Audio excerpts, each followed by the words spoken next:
यदि हमें किसी से बात करनी होती है तो हम अपना फोन उठाते हैं, नंबर मिलाते हैं और उससे बात हो जाती है। कभी आपने सोचा है कि यदि भगवान का नंबर हमारे पास हो तो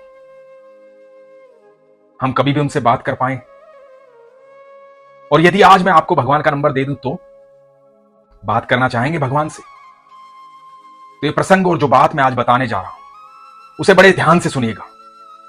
आज आपको सच में भगवान का नंबर देने जा रहा हूं। हरे कृष्ण दोस्तों, मैं हूं अनुज शर्मा। करीबन करीबन 1000 साल पहले संस्कृत के कवि सम्राट जयदेव प्रभु जी इस धरती पर आए। बंगाल में वीरभूमि में किंदु बिल्व नाम का एक ग्राम है जहां पर उनका जन्म हुआ। उनकी माता का नाम था वामदेवी और पिता का नाम था भोजदेव। जयदेव प्रभु जी ठाकुर जी के अनन्य भक्त, एक ऐसे भक्त जिन्होंने एक ऐसी रचना कर दी, उस रचना को आज भी यदि आप गाएंगे तो साक्षात ठाकुर जी आकर के सुनेंगे, जिसका नाम है गीत गोविंद। गीत गोविंद जयदेव जी की रचना है। प्रभु के इतने करीब थे, इतने प्रेमी थे, ईश्वर उनसे प्रेम करते थे। दुनिया तो ईश्वर से प्रेम करती है, जयदेव जी को प्रभु प्रेम करते थे। हुआ यूं कि जब वो 5 साल के थे तो उनके माता पिता बैकुंठ धाम चले गए। उनके पिता ने एक निरंजन नाम के व्यक्ति से कर्ज ले रखा था। जयदेव जी सिर्फ भक्ति करते थे, भगवान का भजन करते थे, उसी से उनका जीवन यापन चल रहा था। उनकी पत्नी का नाम पद्मावती था। जयदेव जी भजन करते, कीर्तन करते, भगवान की भक्ति में लीन रहते। समय बीतता जा रहा था। इधर जो निरंजन है, जिससे कर्जा ले रखा था, उसके मन में लालच आया। उसने जयदेव जी को जाकर के कहा कि देखो भैया जयदेव, मैं तुम्हारे ठाकुर जी और तुम्हारी राधा रानी को नहीं जानता, उनको तुम ही समझो। तुम तो हर बात उनके भरोसे चला देते हो, कह देते हो कि मेरे ठाकुर जी जाने, मेरी राधा रानी जाने। मैं तो इतना जानता हूं कि तुम्हारे पिताजी ने मुझसे कर्जा लिया था, मेरा कर्जा चुका दो ब्याज समेत। और यदि नहीं चुकाते हो तो मैं एक कागज लेकर आया हूं, इन पर दस्तखत कर दो, तुम कर्जा मुक्त हो जाओगे, तुम्हारा मकान मेरे नाम हो जाएगा। क्योंकि तुम तो विरक्त भाव में आ चुके हो। तुम कहते हो कि मेरे ठाकुर जी देखेंगे, राधा रानी देखेंगी। भैया मेरा तो पैसा गया है, मुझे तो मेरा पैसा चाहिए। अब तुम निर्धारित कर लो कि तुम्हें क्या करना। जयदेव जी तो प्रेम में जीते थे ठाकुर जी के, उनको ठाकुर जी के अलावा कुछ चाहिए ही नहीं था।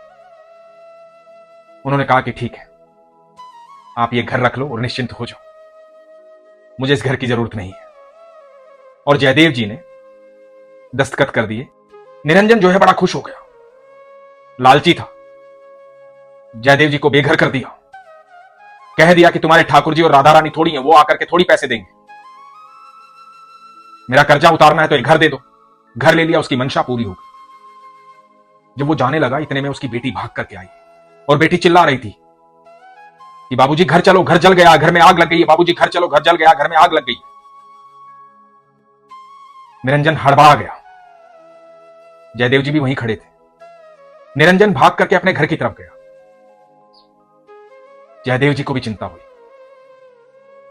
उनको तो हर जीव से प्रेम था, हर जीव की चिंता थी। वो तो समभाव में जीते थे। उनके मन में जरा भी ये नहीं आया था कि ये व्यक्ति मुझसे मेरा घर लेने आया था, कि ये व्यक्ति अभी अभी मुझसे कह रहा था कि तुम्हारे ठाकुर जी और राधा रानी को तुम जानो। जयदेव जी के मन में तो यह भाव था कि इसका घर जल गया है, घर में आग लग गई है, मैं जाकर इसकी मदद कर दूं। तो निरंजन भागता हुआ अपने घर जा रहा था। जयदेव जी पीछे पीछे जा रहे थे। जाकर देखा, पूरा मोहल्ला इकट्ठा हुआ है, पूरी बस्ती इकट्ठी हुई है। निरंजन के घर में आग लगी हुई है। चारों तरफ लोग देख रहे हैं, लोग जलता हुआ घर देख रहे हैं, तमाशा देख रहे हैं, तमाशबीन बने हुए।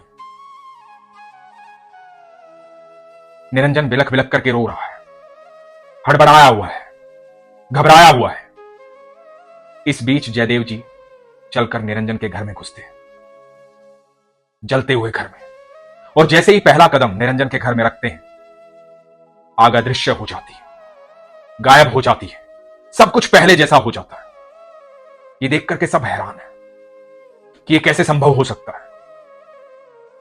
और जयदेव जी भजन कर रहे हैं भगवान का।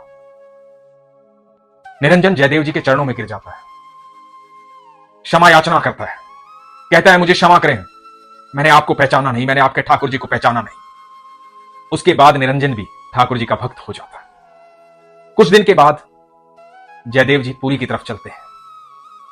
भगवान जगन्नाथ के अनन्य भक्त हैं जयदेव जी। वहां से अपने मित्र को लेते हैं, पराशर को, और पुरी के लिए रवाना होते हैं।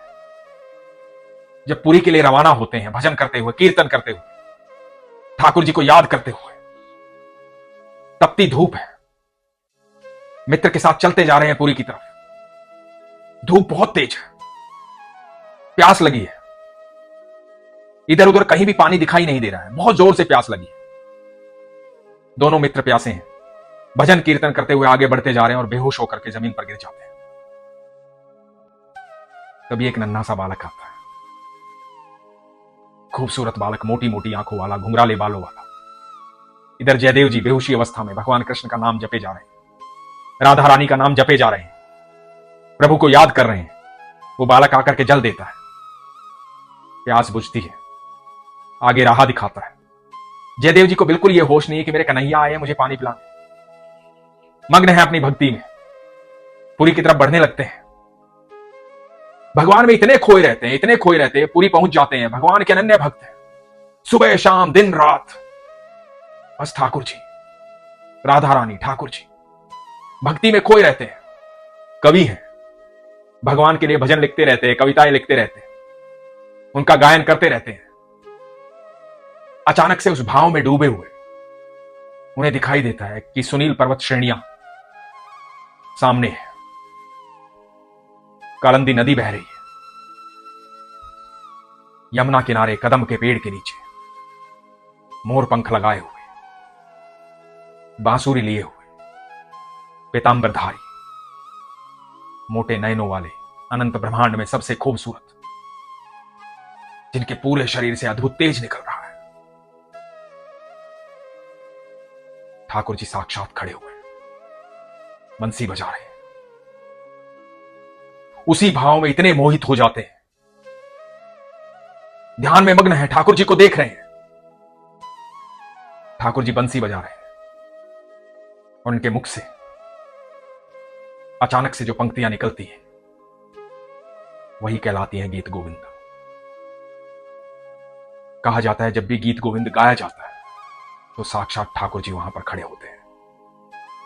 यदि आप ठाकुर जी से मिलना चाहते हैं, उनकी अनुभूति करना चाहते हैं, यदि साक्षात ठाकुर जी को देखना चाहते हैं, आप चाहते हैं कि ठाकुर जी से आप संपर्क में आए, आप चाहते हैं कि ठाकुर जी को आप देखें, आप चाहते हैं कि ठाकुर जी के उस रूप को आप अनुभव करें, तो जब चाहे मन में आए एक बार गीत गोविंद गाएं। जैसे ही आप गीत गोविंद गाएंगे आपके शरीर की ऊर्जा बदल जाएगी। ठाकुर जी से संपर्क करने का सीधा साधन है गीत गोविंद। यही ठाकुर जी का फोन नंबर है।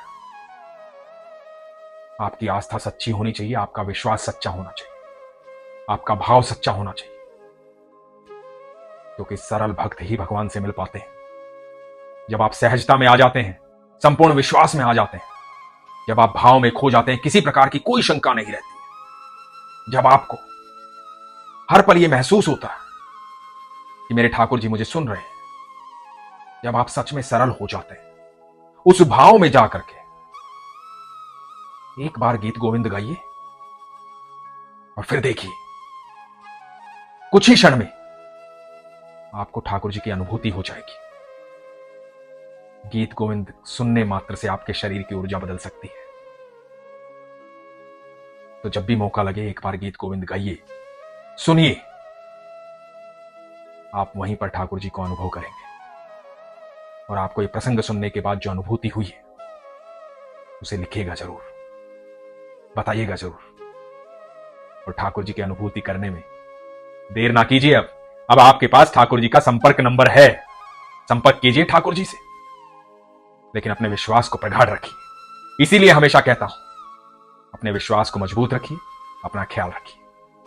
हरे कृष्ण।